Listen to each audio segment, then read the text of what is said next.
Kita sering mendengar bahwa apabila kita mendapat musibah, itu adalah ketentuan Allah. Bisa jadi musibah itu adalah ujian atau musibah. Keduanya ditentukan Allah. Jika demikian, bagaimana dengan penjelasan ayat di atas bahwa yang menyatakan bahwa musibah itu datangnya dari diri kita sendiri? Pertama, apa itu musibah? Itu dulu. Kalau definisinya sudah paham, kita bisa mengerti, baru jadi baik dalam prakteknya. Quran surah kedua Al-Baqarah ayat 156, paling kiri sebelah atas. Alladzina idza asabathum musibah qalu inna lillahi wa inna ilaihi raji'un. Musibah berasal dari kata asaba yusibu, isabatan wa musibatan. Segala yang menimpa, yang dialami, di setiap yang menimpa kita itu musibah. Setiap yang menimpa, baik ataupun buruk. Makanya ketika hujan turun mengenai kita atau perangkat hidup kita, ada doa dari Nabi singkat, Allahumma sayyiban nafi'an. Sayyiban seakar dengan kata musibah. Asaba yusibu sayyibah, menimpa dengan cepat, tak tak tak tak tak tak gitu. Sayyiban. Di asal kata musibah itu yang kita alami semua, yang terasa terlihat baik, menyenangkan, atau yang terlihat tampak seperti tidak menyenangkan. Maaf, meninggal musibah, terlihat seperti tidak menyenangkan. Maaf, lahir musibah, terlihat seperti menyenangkan. Naik kedudukan musibah, turun kedudukan musibah. Saya pun ketemu antum sekarang musibah buat saya. Betul, saya sedang menimpa keadaan saya sekarang, itu musibah. Antum ketemu saya musibah. Setiap yang kita alami. Kalau musibah itu terlihat baik, maka menyikapinya dengan syukur. Musibah terlihat tidak menyenangkan, maka cara menyikapinya dengan sabar. Ketentuan musibah yang pertama adalah semua yang bersumber dari Allah itu baik ketentuannya. Awas, semua yang bersumber dari Allah itu baik ketentuannya. Cuman saat kita terima, pandangan kita kadang-kadang melihatnya ada terlihat menyenangkan, ada terlihat yang tidak seperti menyenangkan. Maka rumusnya adalah ketika antum melihat sesuatu yang menyenangkan, maka muncul rumus syukur di sini. La in syakartum la azidannakum. Ketika antum melihat seperti yang tidak menyenangkan, maka di sini kemudian teman-teman sekalian sabar berlaku di sini. Bagaimana cara sabarnya? Pertama Quran surah kedua ayat 216, paling kiri sebelah atas. Kutiba alaikumul qitalu wa huwa kurhul lakum. Perangi perasaan kita. Ini ayat turun tentang jihad. Tapi bukan karena jihadnya, karena perasaan yang bergolak. Ada perasaan, duh kok sekarang ya, bagaimana kalau nggak besok aja, aduh saya nggak siap. Ada ujian, dia merasa kurang menyenangkan. Maka kata Al-Quran, perangi itu. Bersikap positive thinking dulu, yang baik-baik. Ayat ini ingin mengatakan, maaf, kalau ada yang terlihat tidak menyenangkan, ujian-ujian yang membuat antum terasa berat, jangan mengeluh. Di Quran tidak ada ayat keluhan. Tidak ada ayat keluhan. Kalau ada satu ayat untuk mengeluh, maka saya orang pertama kali yang akan mengeluh. Perhatikan, sifat musibah sekalipun tidak menyenangkan, berat bagi kita teman-teman sekalian, dia diikat dengan ayat-ayat yang lainnya. Ayat pertama, Allah tidak akan titipkan musibah itu yang terasa berat kecuali bagi orang yang sanggup untuk mendapatinya. Tidak ada ujian di luar batas kesanggupan. Quran surah kedua ayat 286. La yukallifullahu nafsan illa. Tidak ada ujian kecuali sesuai dengan batas kemampuan. Jadi kalau antum sekarang punya masalah berat luar biasa, itu artinya kenapa diujikan pada antum? Karena cuma antum yang mampu, yang lain tidak. Makanya tidak diujikan kepada saya, tapi dititipkan kepada antum. Karena cuma antum yang mampu, yang lain tidak. Kalau antum tidak mampu, mustahil Allah titipkan ujian itu pada antum. Karena cuma antum yang bisa. Jangan antum mengeluh mengatakan, ya Allah, kenapa mesti saya ya Allah? Ya Allah, why me? Kata Allah, why not? Kenapa tidak? Anda yang mampu. Jadi kalau Anda nggak mampu, mustahil dititipkan ujian kepada Anda. Jadi sudah jalani, alhamdulillah, terima dulu dengan sabar. Kelima. Yang kedua teman-teman sekalian, setelah itu rumus yang kedua, setiap persoalan sesulit apapun akan bersanding dengan solusi yang semudah luar biasa. Persoalan paling sulit disebut dengan usrun. Solusi termudah disebut dengan yusrun. Ketika Allah menurunkan usrun, maka disandingkan dengan yusrun. Inna ma'al usri yusra. Fa inna ma'al usri yusra. Dalam setiap kesulitan ada kemudahan. Makanya ini rumus Quran keluarkan dalam bentuk solusi psikologis. Begitu datang masalah, Kalimat Quran tadi ramu dalam kalimat kita. Lihat kalimatnya. Datang masalah, pasti selesai. Saya pasti bisa. Saya pasti bisa, pasti selesai. Itu kalimat terjemahan yang bagus. Setiap ada kemudahan, setiap ada kesulitan, ada solusi. Pasti selesai. Ini secara psikologi membuat kita lebih mudah. Jadi kalau antum sedang punya masalah, langsung hadirkan. Insya Allah saya mampu. Pasti selesai. Pasti selesai. Nggak ada persoalan yang nggak ada solusinya. Jadi ketika keyakinan itu ada, sekarang yang praktekkan orang Jepang. Orang Jepang lihat, ya maaf. Ketika mereka punya persoalan, saya pasti bisa. Kamu bisa, kamu bisa. Taklukkan benteng, benteng Takeshi. Boleh ditaklukkan. Pasti bisa, saya bisa, kamu bisa. Masya Allah. Kamu bisa, kamu bisa. Itu yang dipakai orang-orang luar yang punya teorinya kita. Korea ingin nyusul Jepang. Dari mulai TK, ketika mereka mulai baris, mereka mulai keluar kalimat-kalimat. Harus lebih daripada Nippon, harus lebih daripada Nihon, lebih daripada Jepang, lebih daripada Jepang. Jepang bikin Honda, mereka bikin Hyundai. Kita menyebutnya Hyundai. Lihat cek, Jepang bikin ini, Korea bikin ini. Jepang maju dalam bola, Korea maju dalam bola. Semua disusul, semua disusul. Kamu bisa, kamu bisa. Yang punya teorinya kita, yang punya praktekan orang lain. Kalau sudah seperti itu teman-teman sekalian, terima dan lihat sifat yang ketiga.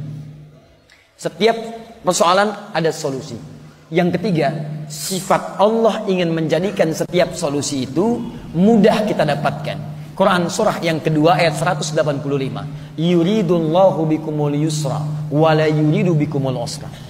Dengan persoalan itu Allah inginkan hidup kita jadi lebih baik, lebih mudah dibandingkan dengan sebelumnya. Prinsip yang ketiga, maaf, ujian itu diturunkan oleh Allah kata Al-Quran untuk meningkatkan kualitas hidup kita, bukan ingin membuat hidup kita bermasalah. Sebentar ya, sebentar. Anak SD kalau ingin lulus SMP, ke SMP, ujian tidak?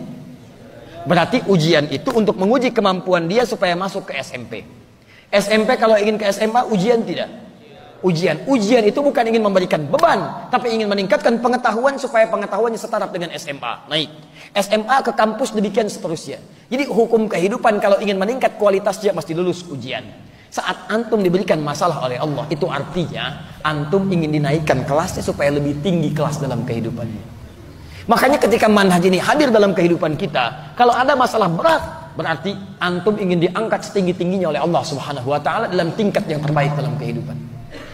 Karena itulah teman-teman, bagaimana cara menyikapi ujian? Sesuai pertanyaan ini, perhatikan baik-baik. Ma asabaka min hasanatin fa minallah. Pertama, antum harus sikapi ujian itu dengan hasanah. Hasanah. Misal, maaf. Antum biasa ke masjid diuji. Ujian ringan. Quran surah kedua ayat 214. Masathumul ba'sa. Tiba-tiba kasih hujan gerimis. Itu ringan. Orang Arab kalau ringan mereka katakan labas. Labas. Nazal matar, labas. Turun hujan nih. Enggak apa-apa, labas. Orang Indonesia la ba'sa, satukan, labas. Lewat, labas. Lewat, ringan. Kalau antum sudah mendapatkan yang itu, naik dharra. Hujan jadi deras. Masih berangkat enggak? Itu ujian. Kalau antum sikapi dengan yang tadi, Allah ingin naikkan kelas saya, berangkat, pakai payung. Payung berangkat. Hujan lebih dahsyat lagi, sampai banjir. Konon kabarnya sebagian dari Solo kemarin banjir. Ya, Masya Allah, Allah berikan kemudahan insya Allah. Antum punya apa-apa, bantu mereka supaya keluar dari musibah yang kemudian tampak di hadapan kita itu. Ayo kemudian teman-teman sekalian, berangkat ke masjid, berangkat. Nah, cara antum menyikapi hujan turun, dengan motivasi supaya tergerak tetap berangkat ke masjid, dengan gambaran Allah ingin naikkan iman saya, itu yang disebut dengan hasanah. Jelas? Tapi kalau antum itu sikapi, teman-teman sekalian, dengan sikap-sikap yang negatif, hujan turun, biasa ke masjid, tiba-tiba gerimis, antum mulai malas ke masjid. Kata istri, "Pah, ayo ke masjid." "Aduh, hujan mah, kan ada payung." Takut ria. Oh, takut ria, Masya Allah. Takut ria. Baik, respon antum negatif yang tidak ingin ke masjid itu karena melihat ada situasi sebagai ujian padahal meningkatkan iman antum, maka disebut dengan sayyi'ah namanya. Sayyi'ah. Nah, kalau antum merespon dengan hasanah, itu bagian dari petunjuk Allah Subhanahu wa taala, tanamkan pada jiwa antum. Itu pilihan. Kalau antum ambil berarti antum mengambil petunjuk dari Allah. Tapi kalau antum merespon dengan sayyi'ah, itu bukan dari Allah. Itu pilihan antum sendiri. Karena Allah kasih, antum enggak ambil. Sifat hidayah itu selalu baik. Hidayah diberikan. Cuman persoalannya, maaf, tidak setiap orang yang diberi hidayah dia tidak mau mengambilnya. Tidak setiap orang yang diberikan hidayah tidak semua mengambilnya. Contoh, kita diberi minuman nih. Minuman misal. Minuman itu diberikan. Tapi apakah setiap yang diberi minuman mau mengambilnya? Sifat hidayah tidak pernah Allah tidak berikan. Semua orang hidup diberikan hidayah. Quran surah 29 ayat 69. Diambil. Walladzina jahadu fina lanadiyannahum subulana. Orang-orang yang mau mengambil hidayah kami. Ayat itu mengatakan kami berikan. Cuman mereka mau ngambil atau tidak. Alhamdulillah. Masalahnya ketika diberikan, banyak orang yang tidak mau ngambil. Hidayah datang lewat telinga, dengar azan. Allahu Akbar, Allahu Akbar. Kok telinga antum bisa dengar azan? Artinya antum diberi hidayah. Tapi apakah setiap yang dengar azan mau ke masjid? Belum tentu. Nih, antum lewat tuh. Banyak orang lewat ke masjid dari mulai subuh. Pertanyaannya, kok bisa lewatnya depan sini? Padahal bisa lewat di depan tempat yang lain. Kok kenapa antum diperjalankan bisa lewat masjid? Itu hidayah lewat mata. Cuman tidak setiap orang yang melihat masjid bisa mau ke masjid. Persoalannya maaf, bukan karena Allah nggak kasih, hasanahnya Allah kasih. Cuman respon kita apakah mengambil atau tidak, itu sikap antum. Kalau antum ambil, itu bagian dari petunjuk yang diambil, itu hasanah. Kalau antum tidak ambil, itu dari pribadi antum, namanya sayyi'ah. Makanya turun ayat dengan antum tadi tuliskan. An-Nisa ayat 79. Ma asawaka min hasanatin faminallah. Kalau diambil kebaikan itu, maka antum mengambil kebaikan dari Allah.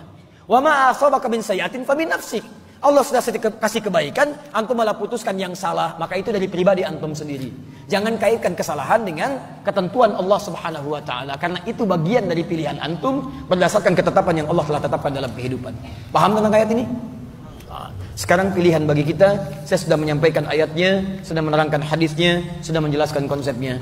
Tinggal antum ingin menjadi hasanah atau ingin masuk dalam bagian sayyi'ah. Maaf, kalau cuma berlomba untuk mendapatkan sayyi'ah, antum terlambat. Sudah ada Qarun yang duluan, sudah ada Fir'aun yang duluan, sudah ada Abu Lahab, sudah ada Abu Jahal, sudah ada abu-abu yang lainnya, yang semua sudah menjadi abu. Kalau antum ingin berlomba, antum ketinggalan. Saatnya kita berubah. Ayo, sekali lagi, bantu negara ini, bantu dunia saat ini, yang sudah muncul banyak keburukan-keburukan, maksiat sudah di mana-mana, bahkan sudah berlomba dengan binatang telanjang, gak malu, wajar, gak punya takwa. Lihat delman keliling Solo, gak pakai celana, gak akan malu. Biasa aja. Tapi antum berlomba, ingin melepas pakaian-pakaian, antum ketinggalan teman-teman. Kalau cuma kontes melepas busana, binatang lebih jagoan. Makanya kita dibedakan dengan binatang menggunakan pakaian. Karena itu teman-teman sekalian, ayo kita tunjukkan. Akan muncul generasi sekarang yang kembali pada Al-Quran. Dan wanginya sudah tercium. Karena setiap tempat majlis sudah mulai ramai. Al-Quran sudah bergema. Rumah Quran sudah menyebar di mana-mana. Dan itu terjadi di Indonesia, bukan di tempat-tempat negara-negara pada umumnya.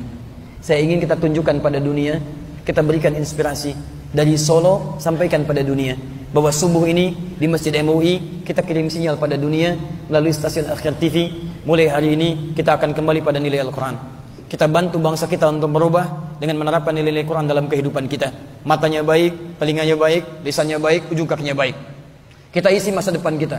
Ke depan mesti ada presiden yang ahli Quran, gubernur yang ahli Quran, pengusaha ahli Quran, dia diplomat ahli Quran, militer ahli Quran. Terapkan dalam kehidupan. Yang dengan itu semua insya Allah, maka negeri ini akan jadi negeri baldatun thayyibatun warabun ghafur. Dan kemudian akan dicapai seperti Allah pernah berikan rahmatnya, seperti kita pernah dapatkan di masa-masa yang lalu. Teman-teman, bangun dari mimpi. Selesai tidur kita. Kita mesti bangun. Ayo yang pengusaha, kumpul dengan sesama pengusaha. Mulai dari Solo teman-teman sekalian, kumpul antum, pelajari Qurannya, turunkan hadisnya, kompak undang ustadznya, terangkan manhaj bisnis dalam Al-Quran, bangun supermarketnya, bangun segala kemuliaannya, hadirkan itu dalam kehidupan. Ayo yang politikus teman-teman sekalian, ayo yang ekonomis, ayo yang ekonom, ayo yang teman-teman yang lainnya, birokrat, diplomat kumpul dengan sesamanya, dokter kumpul, militer kumpul, kaji, bagaimana rumus-rumus diterapkan dalam kehidupan. Demi Allah saya katakan, demi Allah saya yakinkan, jika niat kita mulai bentangkan sekarang, kita akan tuai, kita akan panen hasil itu di masa-masa depan berikutnya. Siap insya Allah? Siap insya Allah? Teman-teman sekalian, saya undang antum tanggal 17 Desember 2 pekan dari sekarang, kami akan ada momentum Hari Al-Quran di Masjid Istiqlal. Di situ kita akan ajarkan berkumpul dengan ahli Al-Quran. Ada yang maaf mungkin tidak bisa melihat, ada yang cuman aktivitasnya beca tapi ahli Al-Quran. Ada ahli Quran dari anak kecil, ada ahli Quran dari remaja, ada imam-imam Quran, ada orang dewasa ahli Quran, ada duta besar ahli Quran, ada tetangga dari Malaysia ahli Quran, ada teman-teman yang lain ahli Quran. Kita akan berkumpul di Istiqlal. Kami undang antum, mari menjadi bagian dari sejarah. Karena kita akan berikrar dari Indonesia menuju ahli Quran, menuju negeri Quran. Kita akan kirim sinyal ke dunia dan berikrar menyemarakan Quran dalam kehidupan kita. Teman-teman, takbir. Takbir. Disitulah kita akan melihat, mungkin bukan kita pelakunya, kita hanya menginisiasi.